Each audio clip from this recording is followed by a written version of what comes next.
Hey, I'm the Dusty Bogan. How are you? I'm good. You're on. Good to meet you in person. Yeah. So Tim from the Unshackled. Yeah, we're up here for Liberty Fest. Yeah. We came last year. We're a sponsor, so it was a good conference last year. So Oh. we thought, yeah, let's come back and come up and meet like-minded people and meet up with people such as you in person. It's been The great. local crazy people. Nah. Nah, dude. Well, we just came from the anti-safe school rally down the road, so we've had the Antifa carrying on, and we've had the full. It always makes it more fun. Well, it was so entertaining and. Well, Brisbane Antifa, because as you know, our reporter Martin Hartwig got assaulted by them. Melbourne is still the worst for Antifa, or the local one, Campaign Against Racism and Fascism. But it seems that up here, the Antifa Brisbane, it seems to be getting worse and giving Melbourne a run for its money with the worst city. Yeah, I don't know. I reckon they overcompensate because there's not many of them, so they yell a little bit harder.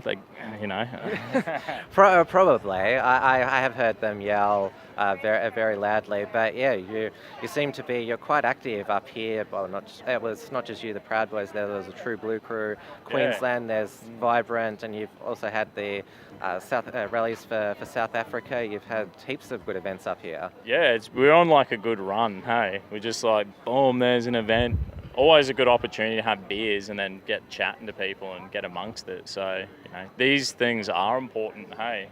Yeah, definitely. It's important to get out on the street because it's something that the left do so much of, and the mainstream media are able to say, look at all these people who came to this rally against Australia Day, for example. Oh, we must change the date. And too many of us just sit at home silently frustrated.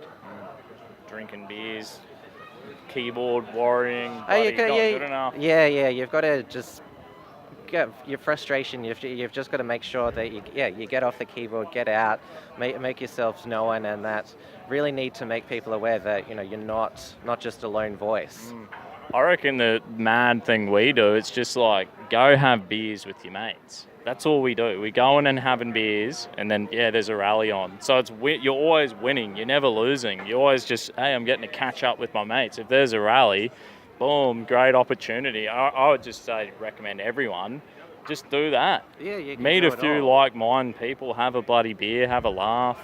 The Antifa make it fun, and then you just can't lose. There's no losing scenario, I reckon. Yeah, you can do it all, and you can still, unlike the left who seem to have a miserable existence, complaining about everything, we're always optimistic. We want to do the right thing by our country, our communities, and also just enjoy life.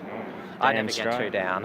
Yeah, mate. Well, you need to find yourself a girl here, what? You find yourself a wife, all right? I'm looking around. It's something that, it's in the back of my mind. I'm just so busy with Unshackled stuff. But hopefully I'll come across one, in the not too distant future. That's mad, mate. So what do you reckon about today? Like, what's been the highlight for Liberty Fest? What do you reckon? Oh, I have enjoyed, I probably enjoyed because it's Liberty Fest, there's a lot on economics as well, also the cultural issues as well. I probably the most interesting debate, which you wouldn't expect to get so fiery, was the free trade versus tariffs debate. The two speakers, they got a bit, there was a back and forth between them, and John Humphreys, who was the moderator, he actually intervened, and I'm like, no, we want to see a bit of action here. Just strangle each other, mate. Hey, that's. I think that'd be worth the price. A bit of healthy bloody debate's always good, Like, yeah. You don't want to come in somewhere and it's like a full, one-sided. There's no flexibility or. Well, I actually heard that the immigration debate, which you think would be fiery, that was actually a bit of a fissure. They agreed quite a lot. Satie, Lauren, and Malcolm Roberts. That's rad. Yeah. It's funny, we even walking up here, right, we came across another bloody rally going on, and it was Vietnamese people against communism. Yeah, they're really based the Vietnamese community in, because they have those rallies in Melbourne. They've never forgotten what communism did to their country, and so if they see, like for example, the Australian government working with the Vietnamese communist government, that they get really upset. And like it's really good that they appreciate being here and said like the reason we came here was to get away from them, and you're inviting them back in. That's a huge insult to us. It's actually quite pleasing to see that. Yeah, that was sort of like, I was like, are you kind of saying like, wake up, you stupid Aussies, like, don't want this, don't ruin your amazing nation, like, and that goes for everyone, where the Chinese are buying this and that, and they're getting influence, and it's full on.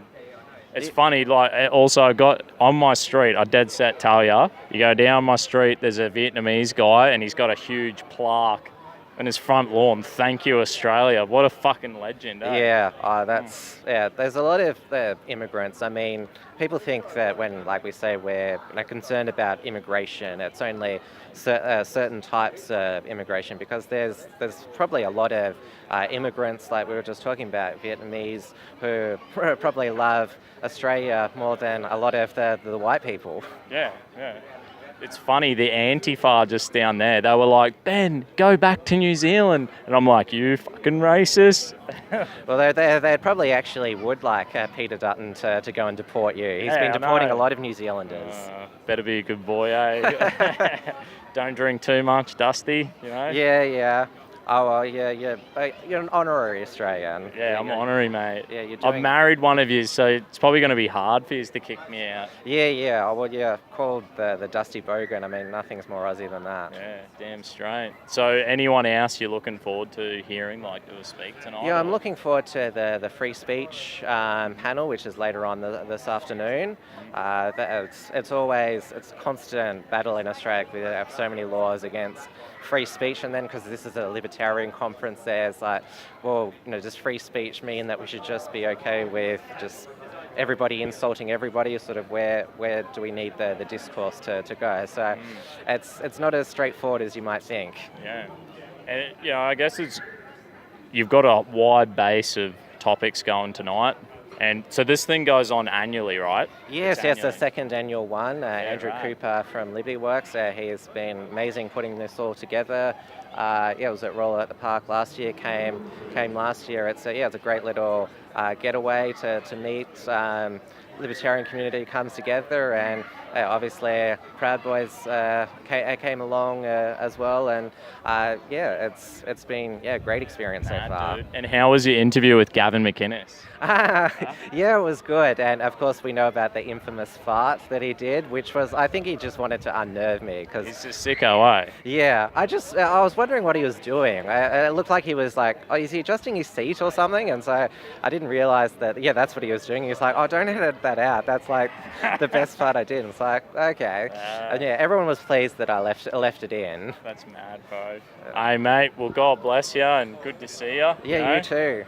And give them hell, mate. Good work. We're pumping it out. Yeah. Good on you, brother. God bless. Thanks. Cheers.